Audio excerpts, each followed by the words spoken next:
What's going on, everybody? Glad to be here today. Had the honor of hosting my first DFS college basketball slate, and it's the first one I'm playing all year, which is very exciting for me as well. Living in Tennessee, it's very hard to have the opportunity to play, but no other sports going on tonight, so we're playing some college basketball, and I felt like it was only appropriate for me to be able to play college basketball.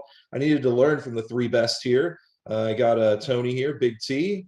Got Stevie, and I got Kurt. My first shows with Stevie and Kurt. Kurt has been begging for me to do a show with him for 16 years now. Exactly. And, he finally got his whole opportunity. Life? Yeah. Oh, wow. That's whole life. So, Kurt, let's start off with you, man. How you doing? I'm good. I'm glad to make the debut. I'm glad to be back on. I feel like I've missed my first college show in like a month and a half because I was at the Wizards game. But it was well worth it. Imagine going to the Wizards game instead of a college show with us. Imagine seeing Luka 10 feet away from you. I couldn't imagine doing you that. saw Luka at my house up close and personal, sticking it in your eyeball. It's the farthest thing from Luka. You're like a poor man's Jokic.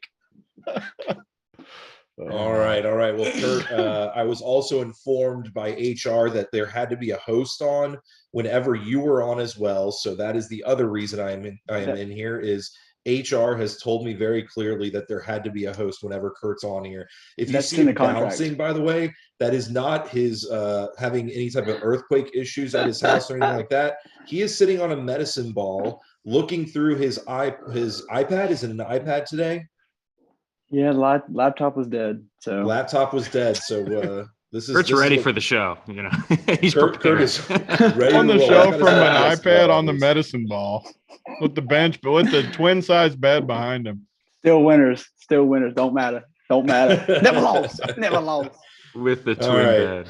All right. Well, Tony, how you doing today? I saw you were on a Masters show before. You've been taping a show before. Do you have enough energy? Two Masters shows for the people today. We did a golf show and then a Masters show and now the college. So no NBA, focusing on some other stuff. I'm super excited though. We've done the show every round of the tournament all the way through today. So super excited to polish it off. And I think we haven't crushed every slate, but overall, I guarantee we've led people to making some money. So that's all we try to do. I know we've all had good runs throughout the tournament. Hopefully tonight, biggest prize pools, I think, of the tournament. Maybe day one was bigger, but big prize pools tonight. Great chance to win big money, and I'm excited. Nice. Well, make sure everyone, y'all are waiting for the NHL show. That's going to start right after this with Tony and Mangone. Yeah, are doing a solo. My triple header is definitely over after this one. There's no more coming. No NHL show tonight. But hey, we got some great content already in the. I saw Maddie and EJ both put up their cores already 2 hours before lock of a 4-game slate. So keep an eye out for that. If you're not a member, make sure to sign up now because you get some good stuff from college basketball and from hockey tonight. And you get the opportunity to watch some Masters stuff and get a look at Tony's special sheet that is already in production on a Sunday night. He started it. So anyways, Steve, how you doing today? One more side note before you get to Steve. If you're playing on DK, they just put up the secondary finally. A big one too, 20K to first place. So make sure you get in that too. Nice.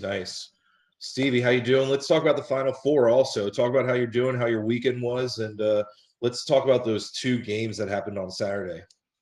Yeah, super excited for this one here. Our Friday night show, we picked Carolina and we picked Kansas. So, it played out pretty much exactly how we thought with super high scoring game at night, probably one of the best Final Four games ever. And a lot of the matchup specific things that we talked about, we were spot on and we were dead wrong on one of them too with Big Dave, which we'll talk about. But I mean, we have a championship game with a 152.5 total. It's going to be awesome. Kind of glad Nova didn't win because they would have grinded this game to a halt. We have 2 teams that really like to run here. Obviously playing great ball. UNC the 8 seed, but definitely not the talent of in 8 seed, a bunch of 5-star recruits who, just kind of turn it on late in the season. I'm pumped for it. Awesome. Yeah, it's going to be a great game. I'm really excited. And I get to I'm free rolling this, which is nice because Tony took care of me and told me to sack up and fade Duke in all my bets, and so I'm free rolling tonight, and get to play my first DFS slate of the year for college basketball, and there are basically 11 or 12 guys that I can pick from, so that's really fun as well. And we're gonna break it down for y'all. And Kurt's night too tonight, Falik, because we got FanDuel actually has a decent contest as well for the first time all season. I just now pulled that up. What do they have going on? 20K to first, actually. Nice. That's got to be the biggest of the season for FanDuel. It has to be. Nice. So let's make sure we hit on some FanDuel pieces as well. But let's jump into this game in general. So I'm going to let Steve lead us off on what he is expecting from this game. Beautiful playbook put together of his potential plays, but I want him to talk about what is this game going to look like, and what are the major pieces that are going to impact this game. Yeah, so like I said earlier, both teams do like to run and score out in transition.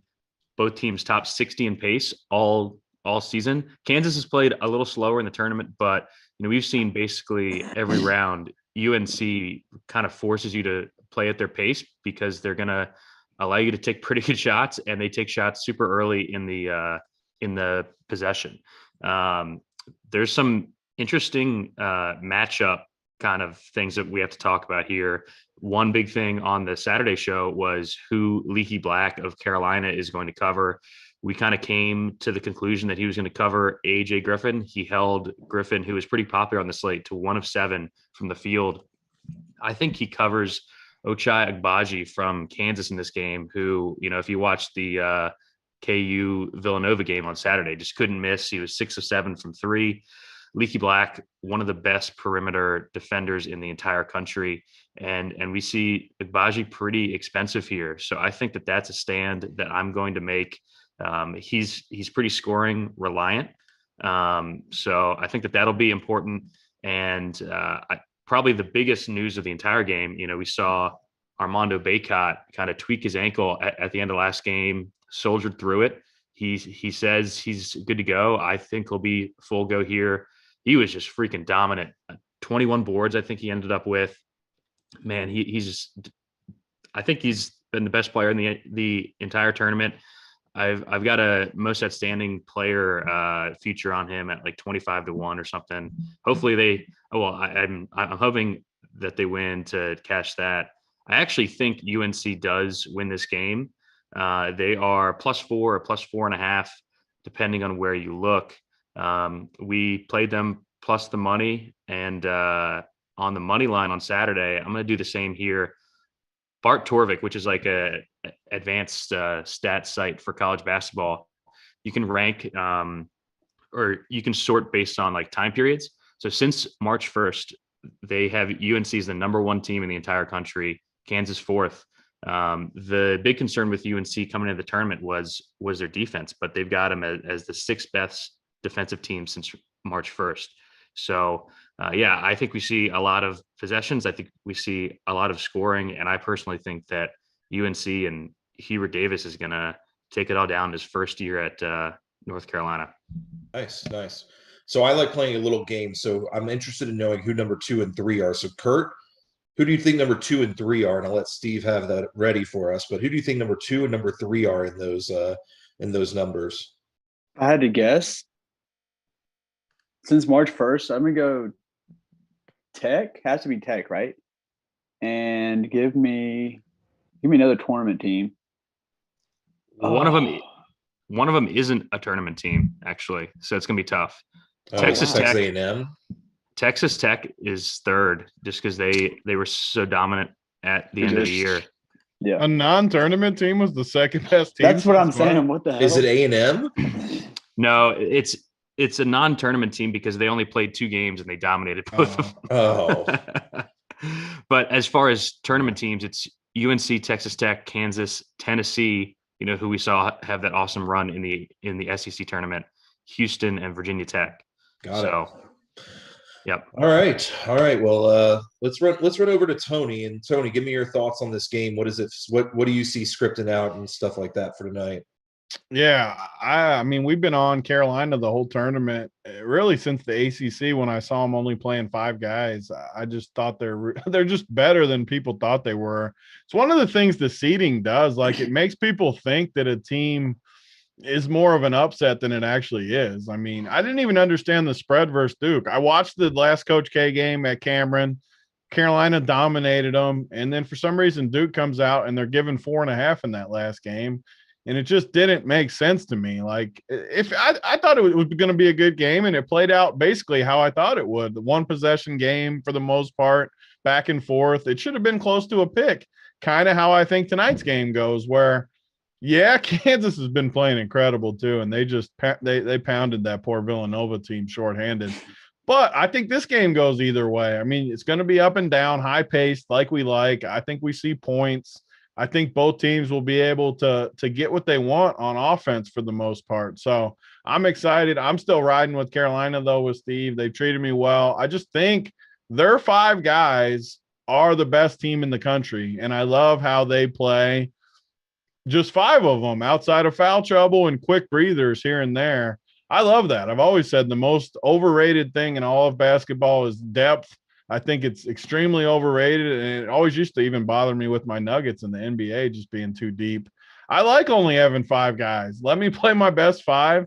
And the thing about their 5 is you just don't have a weak spot. I mean, Leaky might not be great on offense, but he's great on defense. We saw last game, he hit a few open shots, which is all he needs to do if they're not going to guard him. It's just a great 5-man team, better than Kansas, I think. Although Kansas is loaded too, where, I mean, you got Remy coming off the bench, even Lightfoot or whatever the hell the dude's name is coming off. Is that his name? Lightfoot coming off the bench. He's been pretty decent. I don't know. I think it's going to be a great game. I'm riding with Carolina though, because I don't think the spread should be 4.5 again. And I think it'll be a good game though. So I'll be on Carolina, and I'm super excited about fantasy though, because I think there's clear-cut fades. I think, and that's saying it, knowing Kansas plays 7 guys, Carolina plays 6 guys tops, 5.5, as Steve likes to say. So I think you're going to see some clear-cut fades from my perspective that probably the field isn't going to be as high on. Gotcha. Good deal. Good deal. So I'll let Kurt clean it on up. Add any other thoughts that you have for the slate. I'm actually on the other end of it. I think, UNC coming off that game against Duke just now, and them having already a short bench, and now they have their big man who has a messed up ankle. I don't think the ankle fine. I don't think it's that bad, but you're already playing 5 guys and they're going to run them. You're telling me that ankle's not in 2 days is going to be 100%. It's not. It's going to be Big like Dave isn't running anybody. They're going to not have him in the whole time, but they're going to have to. I mean, he's going to have to put in some miles on an ankle again. So I think that even though the limited depth, like advantage they have, Kansas probably can still cover 4. But I definitely like the money line for them. As far as DFS goes, I think, like Tony said, there's clear-cut fades as far as guys who are just a little bit tad overpriced. I'll wait to get into that, but that's what I see from a game perspective. I think Kansas I don't think UNC is long overdue for one of them bad shooting nights. They have been making difficult shots. Like Caleb Love has been chucking, and eventually you're going to make shots, but there's because the dude has 3 legs. He's hung. I think they're due for some negative shooting night. So I've been saying that for a month and a half, though. Yep, that's true. I've not been saying it. Why is he not just good though? Like the dude is just good. Like there's no other way to put it. He was a 5-star recruit you don't coming understand, bro. Steve. You cannot act like Caleb Love is inconsistent.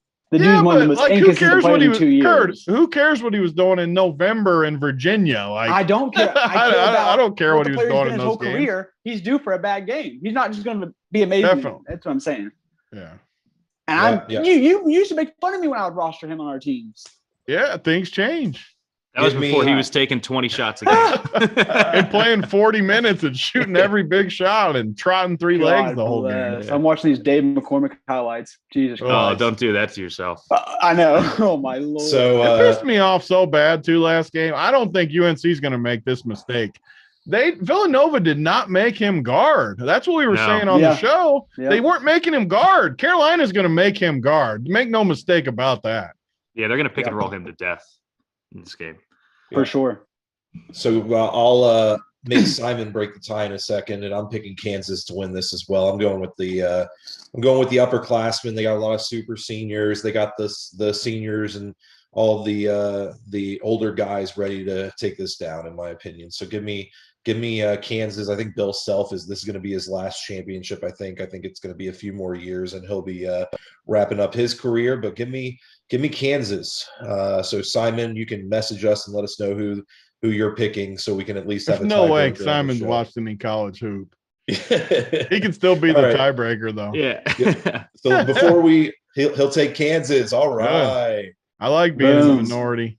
Yeah. Kansas. All right. So let me get through the marketing materials that I don't like reading off, but it's great to be able to. And then we'll hop into the DFS side of looking into the pricing and talking details into this game. So first of all, push that like and subscribe button. Subscribe button is on the bottom corner of the YouTube page. Let's see, who is it today? It's me. It's me. So bottom right by my left shoulder is the subscribe button. Hit it if you would. Right by his whole trophy case of like balls that are worth who knows how much. Balls. I mean, look at that. Yeah. Yeah. How rich is K Fowler? How rich? How rich? Let's make our few things. Underdog NBA playoff best ball, $200,000 GPP, as well as having some MLB and NFL best ball contests as well. Promo code is Run Pure, and it gets new signups up to a $100 deposit match bonus with the first deposit. And again, premium stuff. We'll have the core plays up. I think Kurt and Steve already have theirs. Tony, I'm sure, will be coming up soon. We do have the game is only in 4 hours and 10 minutes. How late could they make a game if they tried? It feels like, but we'll. I was told that I'm being old if I say that, so I'm not going to say it anymore. But plenty of time. It sound kind of old for the record. Yeah, plenty of time to get those lineups in, core plays and playbooks. And it's great information that is on our site. Discord is always active before games, during games, after games, in preparation for the next slate.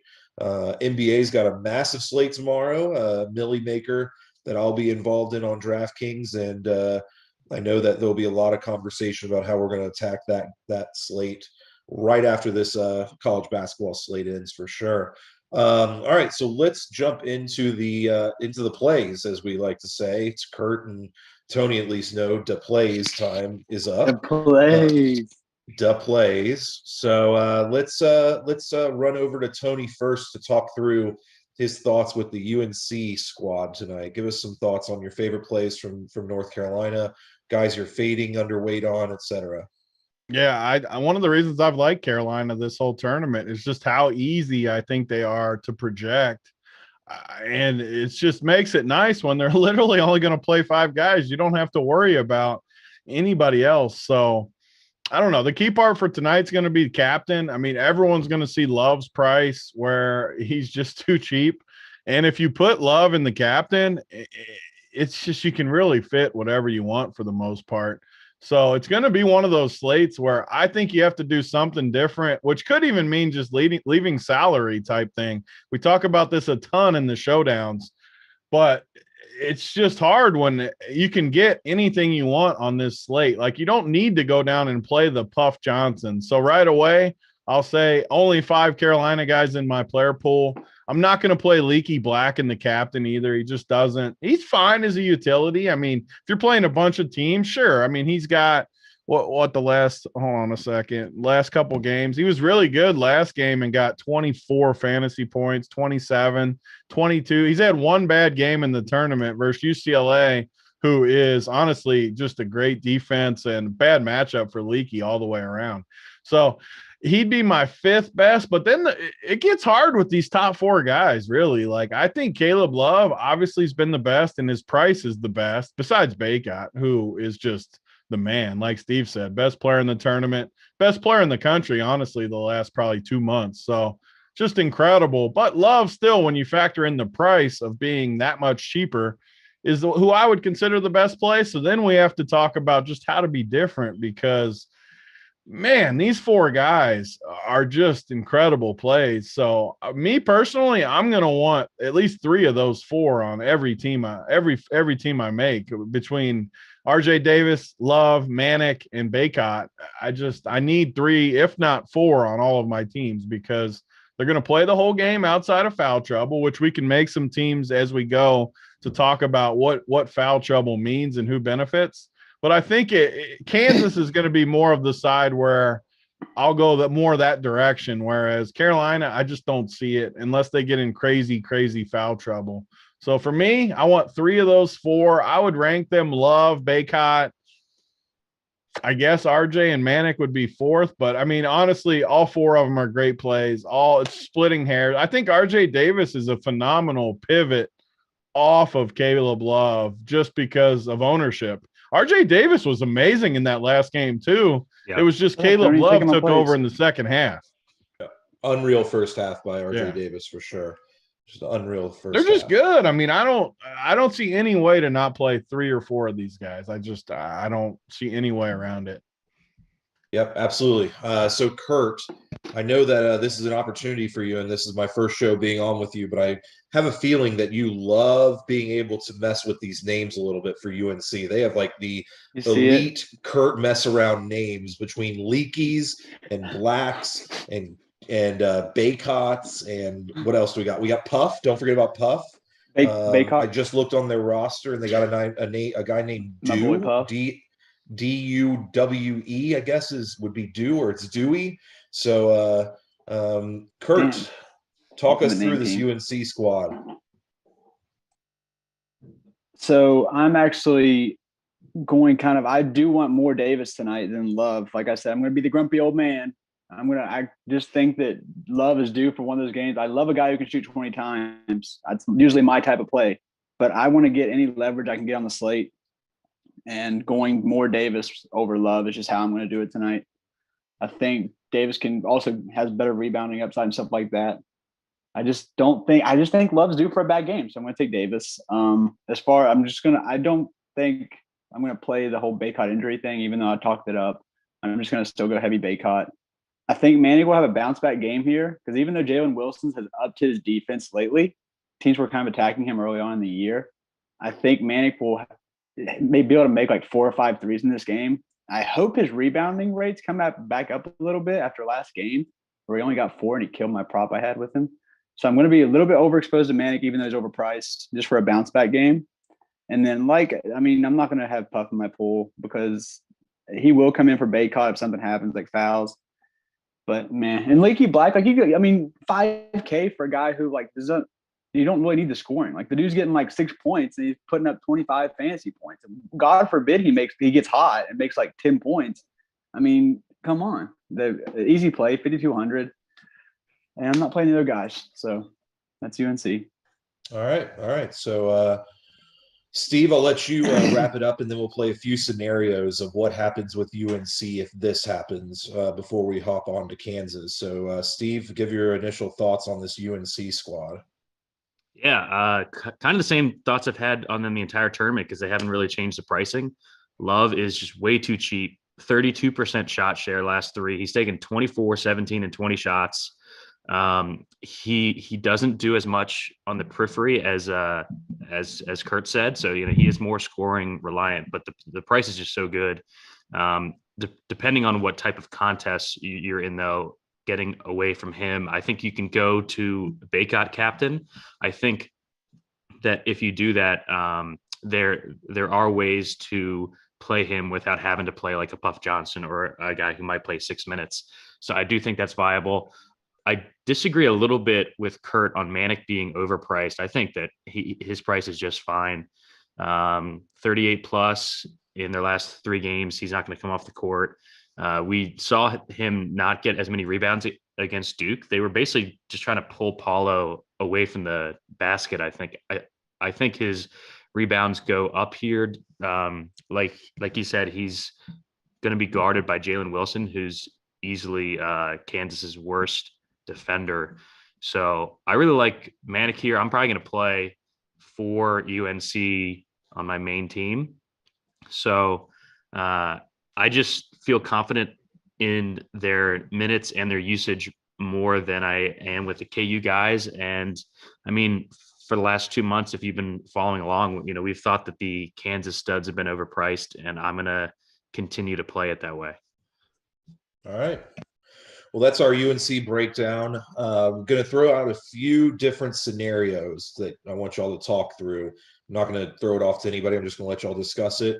So the first one Alfredo just actually brought up in the chat. He said UNC is going to play from behind all game. If UNC is playing from behind the whole game, what does that mean in DFS, and who are the guys that you're wanting to play from UNC? Love and Manic Chuck.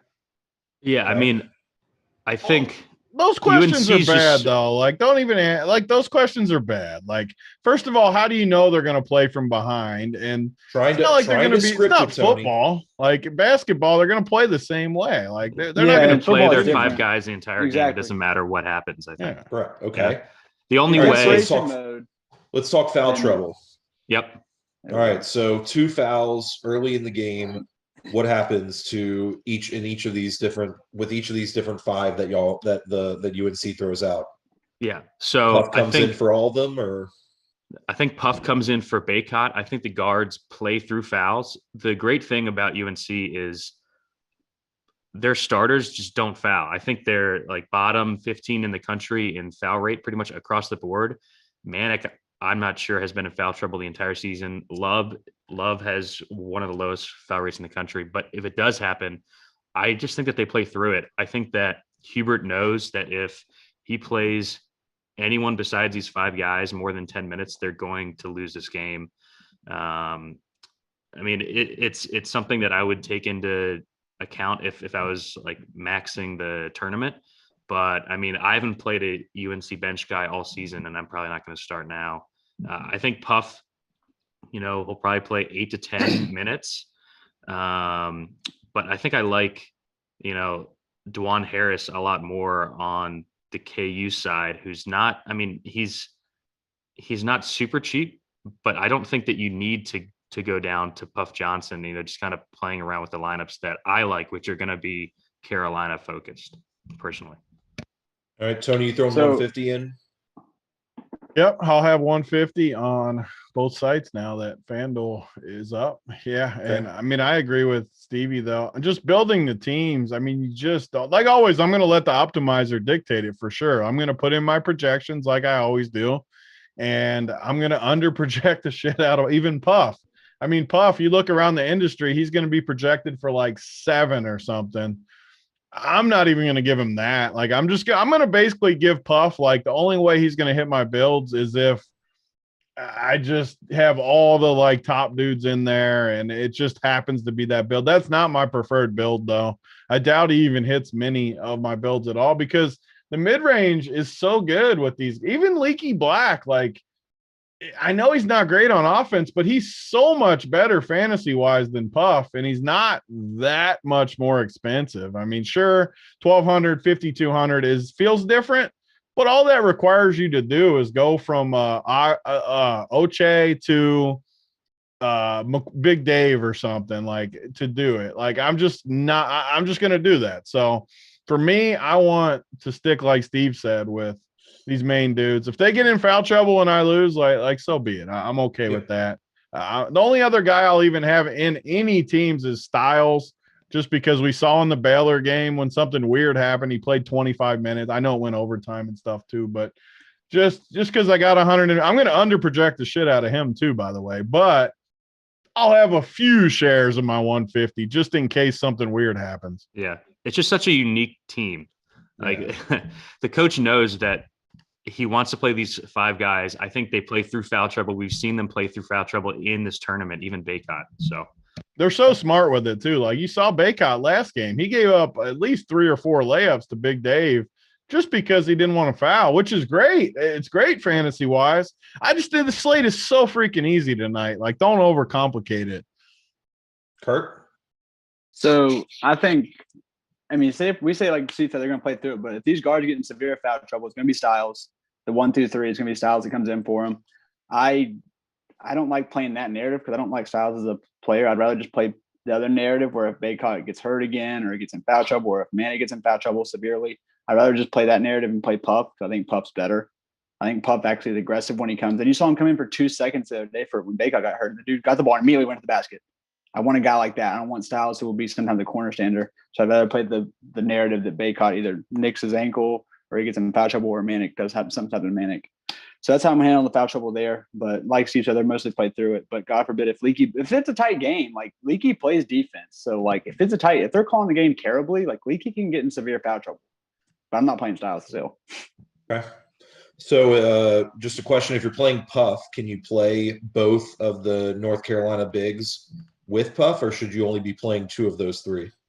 If he came in for Leaky, I think you could. If they went big and played him at the 3, You can play Puff. You can play Puff with anybody. I think. Okay. Yeah. He's just so cheap. You're not using salary to play him. All right. Yeah. Great. All right. Well, let's jump into Kansas. Seems like there's a little more conversation on that side of their pieces that they play and stuff like that. So let's run to Kurt this time to talk through Kansas. So I mean, it's easy with the guards. Like if Harris gets in foul trouble, Remy Martin will get the minutes.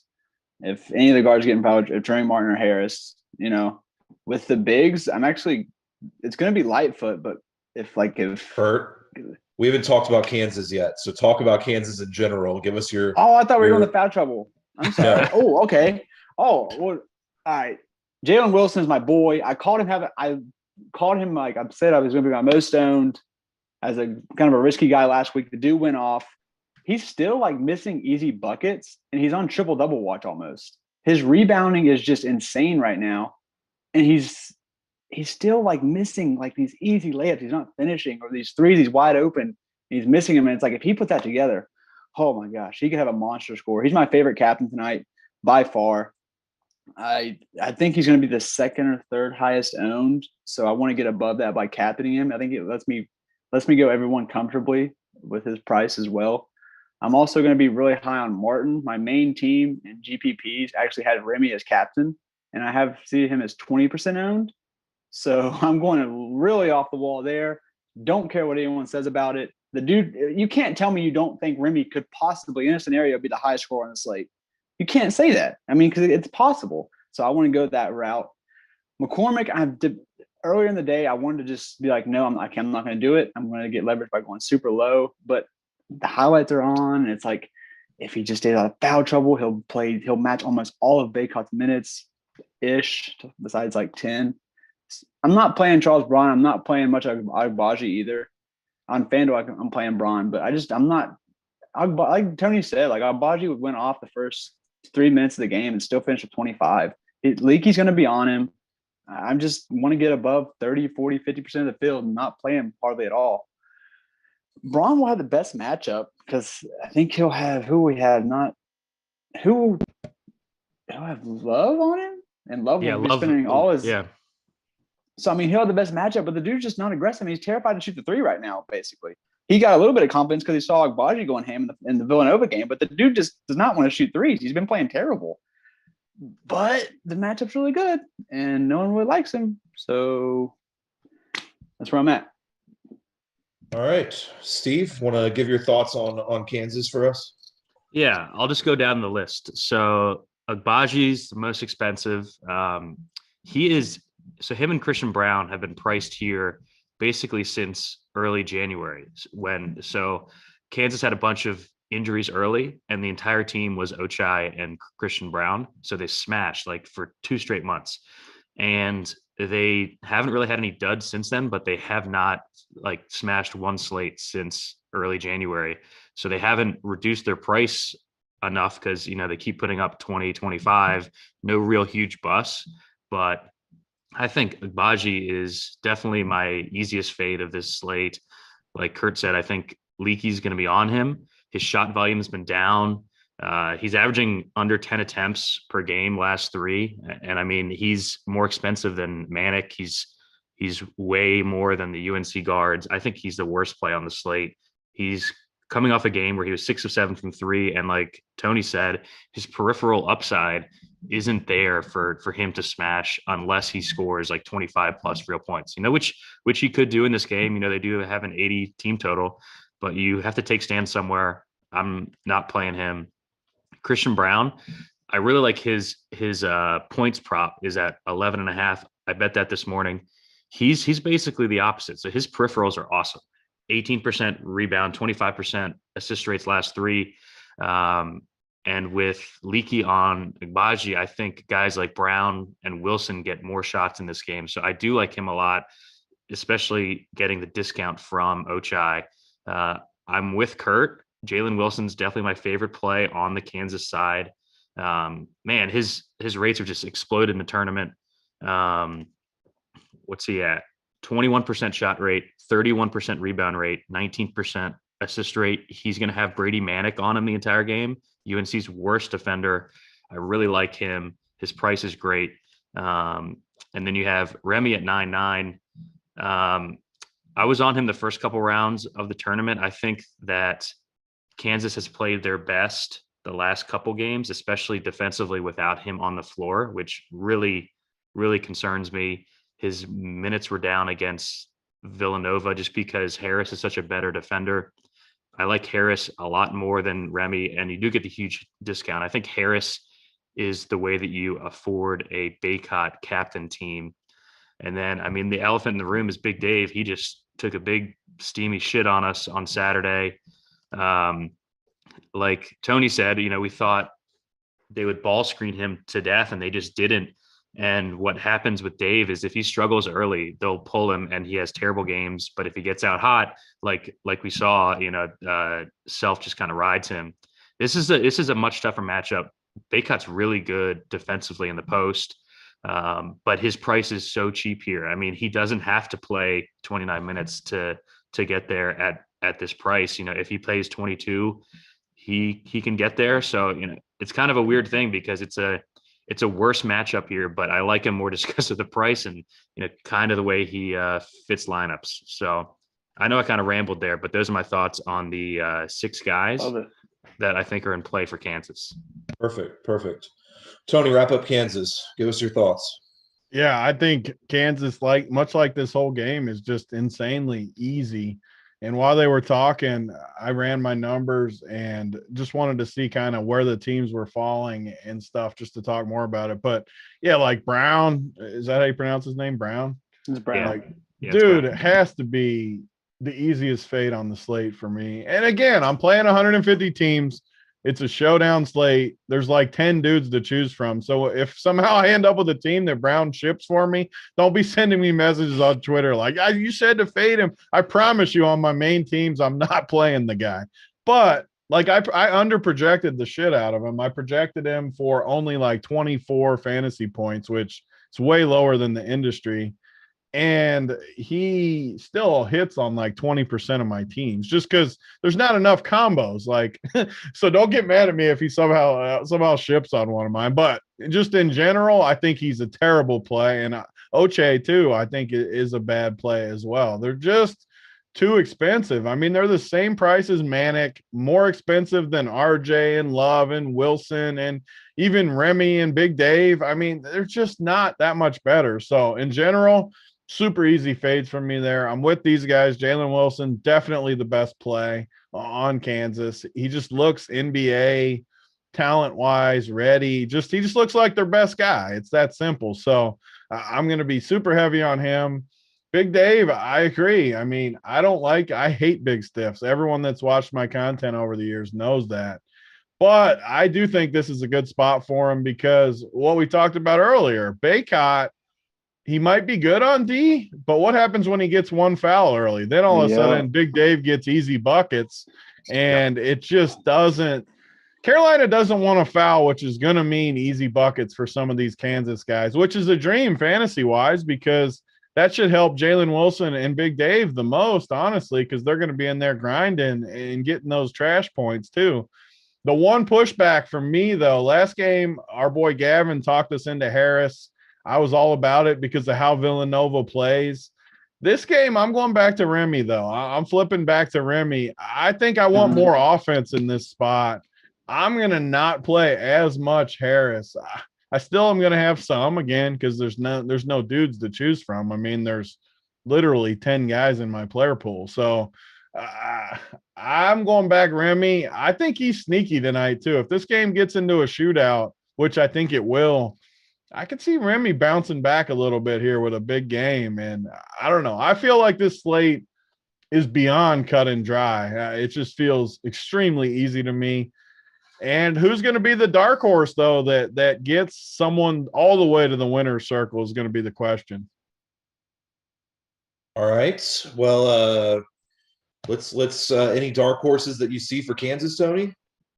I mean, it'd be Remy for me because I don't think Remy's going to be owned coming off the bad game. His price is kind of in the middle. I think Remy is for sure the best tournament play from Kansas just because, yeah, Big Dave's super cheap. He's going to be extremely high owned. Jalen Wilson's going to be the highest owned Kansas guy without a doubt. So, I mean, there's not that many low owned guys in the game. I mean, because Carolina, I know we keep saying it and it's redundant, but they literally have 5 guys. So we're rostering what's the actual percent? I mean, 60%? 60% is like the normal, like 15% on a normal slate. So like these guys are all going to be super high owned. I think the one way that I think you can get different tonight just to get uniques is just leave salary. I know we talk about it a lot, but leave 1,500 on the table on a team. You're still probably going to be duplicated because there's just not that many options, but you're going to limit yourself a lot with those builds. So that more than taking a guy would just be to leave salary for me. The other way I'll throw out being different that I just am noticing is playing four Kansas guys instead of definitely 3 or 4 UNC guys. Definitely. Will definitely be a different route where you're hoping for a lot of the offense to come from 2 guys on UNC and getting a little bit more spread out on Kansas still. Kurt, you're stressing me out right now by bouncing up and down right now. But any thoughts? The only guy I saw that was not brought up that has any minutes projection really is Lightfoot. I like him. Yeah. I've been liking the past 3 weeks though. So I think Lightfoot is more interesting here, especially because Dave is going to be so owned. He's the direct backup to Big Dave. Dave does foul. Sometimes, he's just bad and Self will pull him. And, we've seen him use Lightfoot for 15 plus minutes in games, just last week. So I think that if you're playing multiple teams, I really like him. I think that there are some interesting rules with Kansas that, if you're making multiple teams that we don't have for Carolina, like Remy and Harris, super negatively correlated. Same with Dave and Lightfoot. I think that those are the only 2 real ones that I would have on this slate. But I'm also not the MME guy. You got to ask. It's gonna say. Ask Tony. You brought up a good point about the rules. Like I would even put in rules like I definitely don't want Oche and Brown in the same one. Even though it doesn't sound like, but the flip side to that is what K. Fallick said though. If you go 4 Kansas, I can almost guarantee you're going to be unique. And we talk about this all the time in Showdown NFL, and it's why I love Showdowns. Yeah, we think this game is going to be good. I think it's going to be good. These guys think it's going to be good. But what happens when Kansas wins by 25? Like, that's a route that could happen. And if you got 4 Kansas, 2 Carolina, you're going to be unique, and you're going to ship when that happens. Yeah, when it doesn't happen, you're going to lose money. But that's the fun of Showdown. Take some stands and you don't have to play all your teams the same way. K. Fallick does this good, where he'll play 1-4-2 Kansas, 1-4-2 UNC. You could even play a 5. No one's going to play a 5-1 UNC. All five UNC guys and 1 Kansas guy. I like that build. I love that build. Yeah. I mean, I've been doing the rule about Agbaji and Brown. I'm not calling him Brown. I can't do it. I've been doing that. I've been doing that rule for the past 3 Kansas slates, actually. I just find it very hard to have them both in the winner unless Kansas blows them out. So only it makes you unique, but at what cost? Yeah, I think Wilson is just a way better play than both of those guys on this slate. So much better. I think that, but he's also going to be higher owned too, I'm sure. Yeah, but I think he'll be lower owned at the captain. I think that people like to play the studs. Everyone just saw Agbaji hit 6 threes in a row. Like Kurt said, Wilson hasn't shot the ball well in 2 weeks, and he's averaging 35 fantasy points a game. I mean, he's five for his last 19 from the field, and he scored 25 and 37 fantasy points. I think that he's awesome. And I'm definitely going to have him. I think I'm playing 3 teams. I'm going to have him as the captain on one of the 3. Okay. Question that I'm just interested in y'all's thoughts on.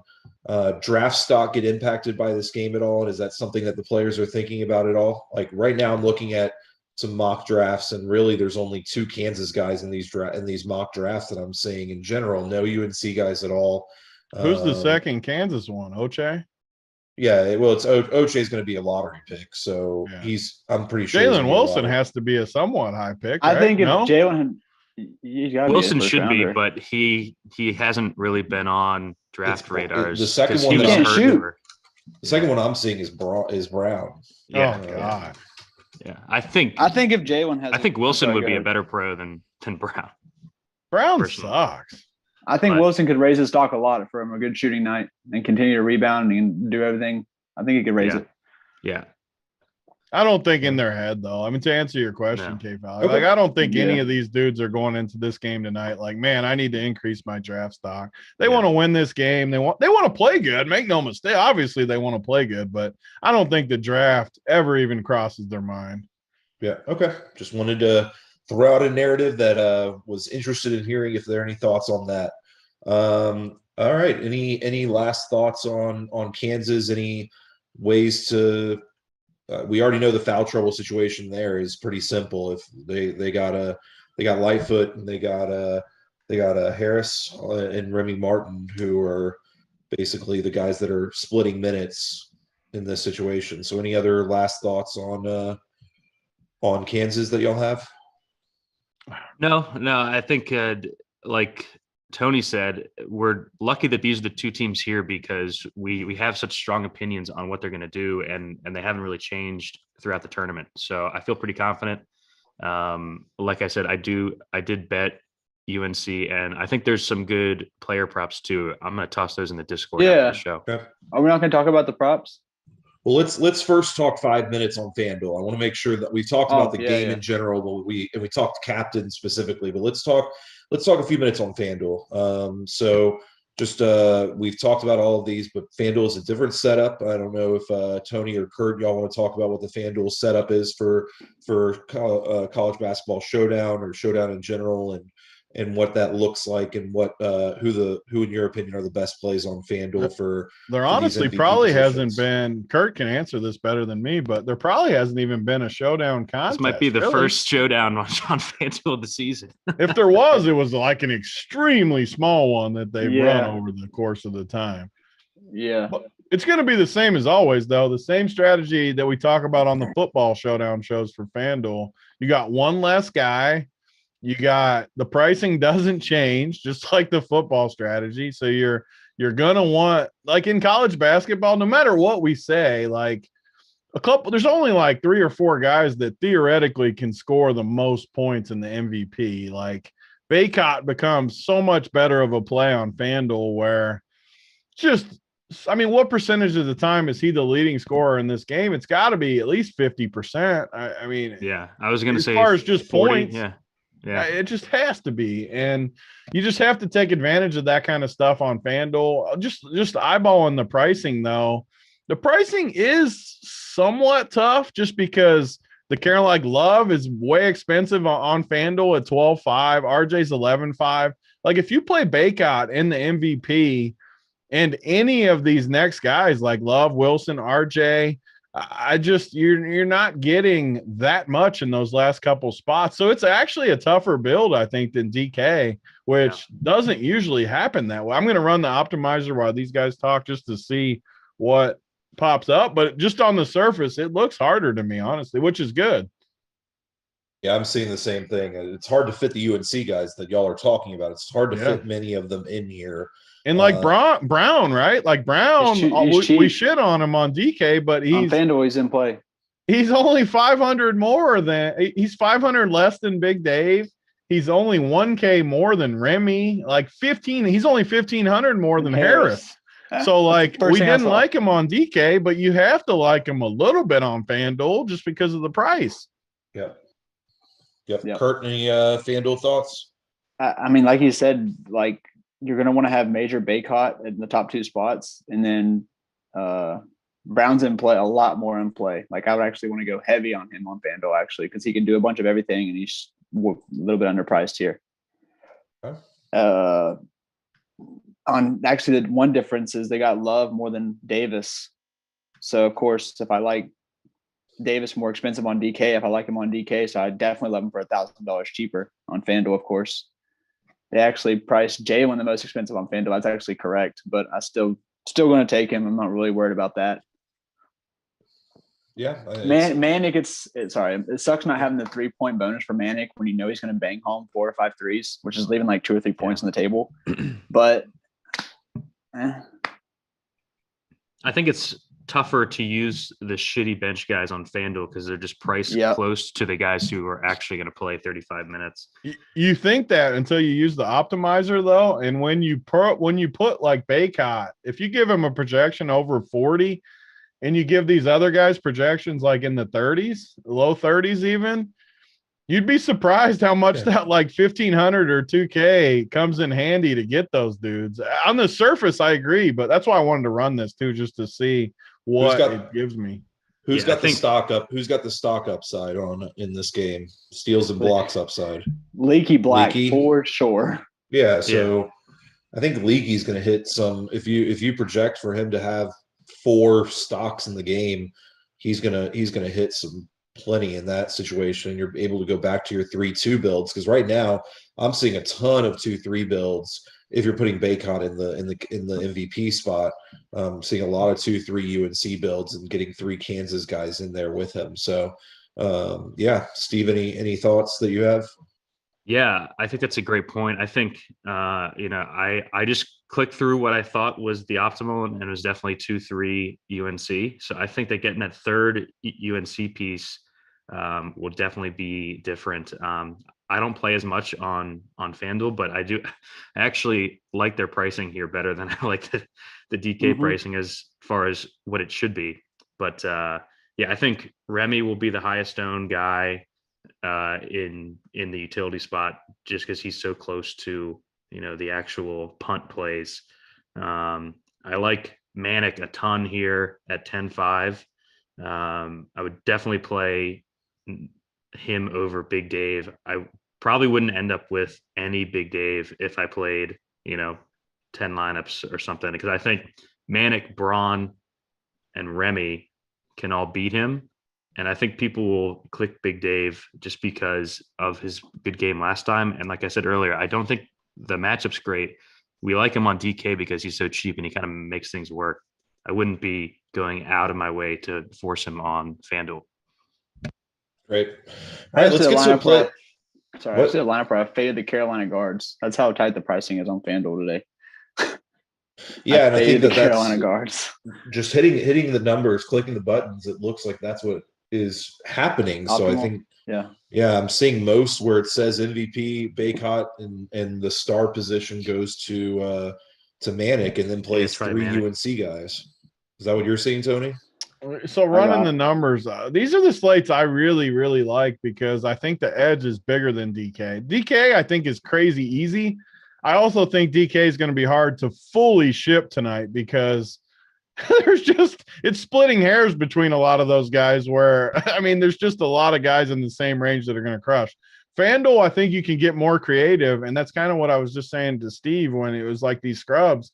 So I project Styles, who's cheaper than those other guys, at 65. I literally gave him a 3 projection, like basically nothing, like he's never on the floor. And he hits in 32% of my builds, which shows me just how valuable I think he'll be, because no one's going to play him. You pop him in the utility and you play 2 other Carolina guys, or even 3. I think it's the opposite of DK. Like, play 3 Carolina or 4 Carolina on FanDuel, and you're going to be extremely different, like way different. And you want to be different more on FanDuel than DK, because you'll have a chance to ship the whole thing. And by not playing Baycott in the MVP, which I think you probably should, The other route would be to play someone else in the MVP, like Jalen or any of those other. Like, I think a Jalen in the MVP with 4 Carolina could be like the total nut shipper. Like, Jalen does most of the heavy lifting for Kansas. Carolina has 4 dudes that get there. I could see that being. Or you go with like a Baycott does get in foul trouble and you just fade Baycott. Like, you could do that on FanDuel. FanDuel gives you more options than other sites. Yeah, we don't think that'll happen. Baycott's all of our favorite dude in the game. But if you fade him and he somehow does get in foul trouble, or what if he rolls the ankle? Stuff like that can happen on FanDuel.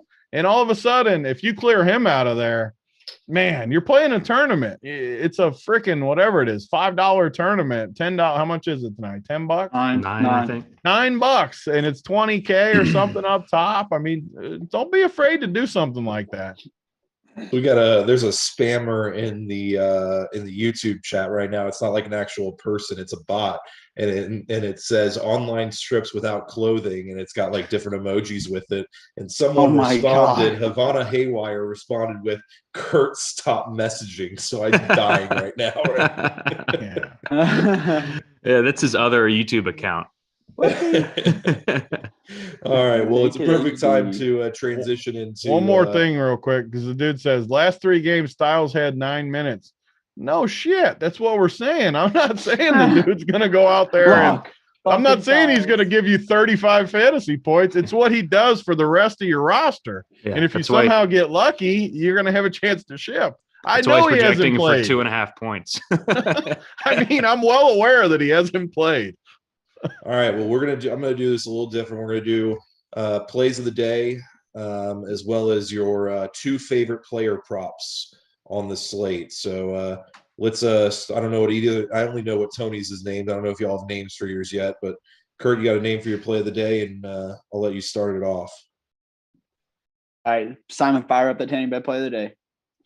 So tanning bed play of the day. I'm going to go Remy Martin and the captain as one of my plays, and then I'm not going to give Jalen Wilson chalk. I'm going to run it back with I'm going to go Big Dave. I'm going to go Remy and Big Dave. I don't think people want to play both of them because one's a severe foul risk and one's a guy that's not even going to start. So I'm going to go putting them together. Kind of gives you more leverage, high risk, don't care. That's how I play. All right, you got any player props that you like today? I do. I'm going to keep on running it back with the Jalen Wilson rebound prop. Been hitting it for the last 3 games. He keeps hitting it. I think it's 9.5, I believe, today. He's hit 11. 8.5. 8.5. Well, I like that even better. And then I also want, what was the other one I put on? Steve, go ahead and give me yours. I got to find what I put in. I'm now seeing the tanning bed picture, and it's fantastic, Kurt. Really, really good. Thank you. Simon, I appreciate that. Whoever made that. Matty, right, I said the bunk bed play of the day. God. Steve, what's your you got a name for your play of the day? No, but I think that we have to create one with baseball around the corner. I think I'll be on once a week again. So, we'll have to get in the lab and get a good one. You're going to be on more than once. We got to get you on more than that. But I'm going to keep it easy. So I'm more of like a main team type of guy, and especially on a slate where I'm getting a lot more action than I usually do from people that I've never seen before. I'm going to keep it simple with my main team. I'm playing Love at captain. I'd have for the last 4 showdowns, and he hasn't let me down yet. He's just too cheap here.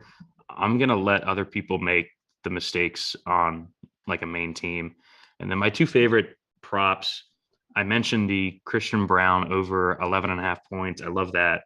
And then I like Caleb Love over 3.5 assists. I think that they try to get the ball out of RJ Davis's hands enough in this game. And I think that Love will go over that 3.5. All right, great. All right, the workbench play of the day. Tony, give it to us. Yeah, I mean, it's tough with all these ownerships. So, I mean, anybody's going to sound chalky with who I got. But, I mean, my 2 favorite guys are Love and RJ Davis. And I don't get me wrong, I mean, they're going to both be high owned. I don't think that many, though, are going to play them together like as their key guys. And they're just my 2 favorites. I mean, we always talk about it, guards in the tournament. Yep. And they just have been awesome. I mean, RJ was awesome in the first half. Caleb Love was awesome in the second half last game. I just like them both a ton. And I mean, I basically want them both on all my teams. They're not going to foul. I just freaking love them. So yeah, they're high owned, but again, we talked about ways to be different throughout that.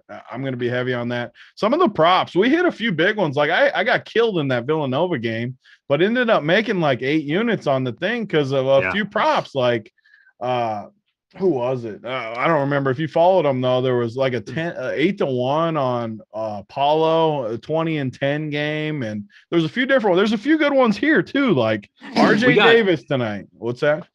We got plus money on that Colin Gillespie over 2.5 threes. Yeah. He had 3 in like the first 8 minutes. Or Yeah, something. that was awesome. I mean, the props were very good. And like always, the props are going to be big edge. And there's some of these tonight, man, that are just crazy to me. So RJ Davis, 25 plus points, is 12-1. Like in a championship game, this dude's got hot. He just had a ton of points in a couple games ago. He was in the 30s, I think. Oh, yeah. Yeah, the Baylor game. 12-1 though is just crazy to me. So I'll take a chance on that. Let me look through a few of these. I'm gonna go. I like RJ Davis over 1.5 threes. Yeah. Oh, the threes are like the easiest. I think you can honestly, all of the guys that shoot threes on both teams, I think you can take the overs. Just like parlay them together because they're gonna hit a bunch of threes tonight.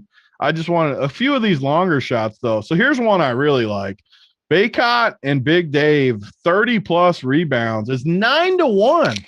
Baycott could get 20 by himself. Big Dave only needs 10. You're going to give me 9-1 on that?